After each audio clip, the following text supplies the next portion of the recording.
কুয়াকাটার সবচেয়ে দামি রিসোর্টে আজকে আমরা যাচ্ছি, যেখানে এক রাত থাকতে হলে 30 থেকে 40 হাজার টাকা পর্যন্ত লেগে যায়। কুয়াকাটা আসার পর থেকে ভাবতেছিলাম এই জায়গাতে আসবো, আর আজকে ফাইনালি সকাল সকাল রেডি হয়ে বের হয়ে পড়লাম। এখানকার ভ্যানওয়ালা মামারা থেকে শুরু করে দোকানদারওয়ালারা সবাই বলতেছে ওই জায়গাতে যাওয়ার জন্য। জায়গাটা নাকি এত বেশি সুন্দর। সবার থেকে শোনার পর আমার যাওয়ার ইচ্ছা আরো দ্বিগুণ বেড়ে গেল, আর ফাইনালি আজকে আমরা চলেই আসলাম। এই জায়গাটার নাম হচ্ছে শিকদার রিসোর্ট অ্যান্ড ভিলা। বিশাল বড় এরিয়া এটা, আর এই পাশে এগুলো হচ্ছে এক একটা ভিলা। এই ভিলাগুলোর কথাই আমি শুরুতেই বললাম, এগুলোতে থাকার কস্ট পার নাইট প্রায় 30 থেকে 40 হাজার টাকা পর্যন্ত হয়। আবার কম বাজেটেও এখানে থাকা যায় মেইন রিসোর্টেই। আমার তো কুয়াকাটা জায়গাটা খুবই পছন্দ হয়েছে, আর নেক্সট টাইম একদিন ইনশাল্লাহ এইখানে থাকবো। মানে আমার ভীষণ শখ আর কি, কথায় আছে না শখের তোলা 80 টাকা, ওই রকমই হয়েছে বিষয়টা। আজকে সকাল থেকে প্রচুর পরিমাণে রোদ। এই রোদের মধ্যে আমি জায়গাটা ঘুরে ঘুরে সুন্দর করে দেখতেছি, খুবই ভালো লাগতেছে। চারিপাশে এত বড় একটা জায়গা, ঘুরে ঘুরে শেষ করা যাবে না হেঁটে। বিচ থেকে এই রিসর্টের বিশাল বিল্ডিংটা দেখা যায়, আর এখানে আসার পরও ভীষণ ভালো লাগতেছে আমার। যদিও প্রচুর রোদ, তারপর ওই রোদের মধ্যে একটু ঘুরে বেড়াচ্ছি। আজকে আমরা আসছি মেইনলি ঘুরতে আর সুইমিং পুলে সুইমিং করতে। এই ভিতরে এরিয়াটা হচ্ছে সুইমিং পুল।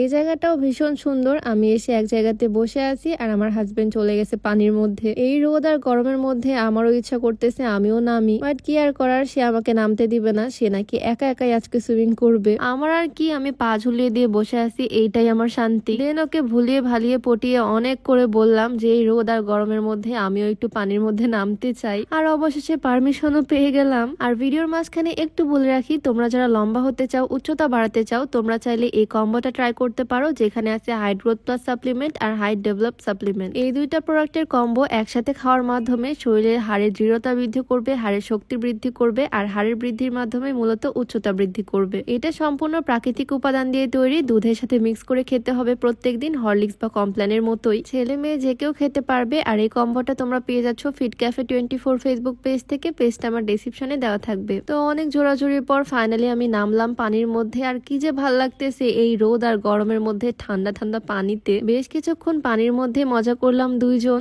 আর তারপর আমি পুল থেকে উঠে ড্রেস চেঞ্জ করে আসলাম চেঞ্জিং রুম থেকে। আর এদিকে সে এখনো সুইমিং করতে বিজি। এই সুন্দর জায়গাটা আমি আরেকটু ঘুরে ঘুরে দেখবো, সেজন্য ওকে বারবার বলতেছি উঠতে। আর এই তো এদিকে আমি সুন্দর একটা আউটফিট পরে চলে আসছি। এই ফুল জায়গাটার মধ্যে বড়লোকি একটা ভাব আছে, তাই না? এই পুরা জায়গাটাই আজকে ঘুরে ঘুরে দেখবো। এত সুন্দর পর্যটন স্পট, মানে কুয়াকাটার সবচেয়ে দামি জায়গাই হচ্ছে এটা। আমি এদিকে পুলের পাশ দিয়ে ঘুরঘুর করতেছি, আর সে এখনো উঠে না। সে আজকে একদম মন প্রাণ ভরে সুইমিং করছে। এবার সে সাগরের পানিতে গোসল করেনি, তাই সুইমিং পুলে যা ইচ্ছা মজা করলো। আর দেন আমি বের হয়ে পড়লাম পুরা জায়গাটা ঘুরে দেখার জন্য। ওয়েদারটা আরেকটু সুন্দর থাকলে, মানে রোদটা একটু কম থাকলে জায়গাটা ঘুরে আরো বেশি মজা পেতাম। বিকালের দিকে হয়তো জায়গাটা আরো বেশি সুন্দর লাগে, এখন একদম কড়া রোদ। বাট তারপরে আমি ঘুরে ঘুরে দেখতেছি সবকিছুই। এখানে সুন্দর একটা ব্রিজ আছে, ব্রিজের নিচ দিয়ে বোট চলে। সব মিলিয়ে তো আমার কাছে জায়গাটা দারুণ লাগছে। তোমাদের কাছে কেমন লাগলো অবশ্যই কমেন্টে জানিও। তো আজকের ভিডিওটা এখানে শেষ করছি। সবাই ভালো থাকো, সুস্থ থাকো, দেখা যাবে নতুন কোনো ভিডিওতে। সবাইকে আল্লাহ হাফেজ।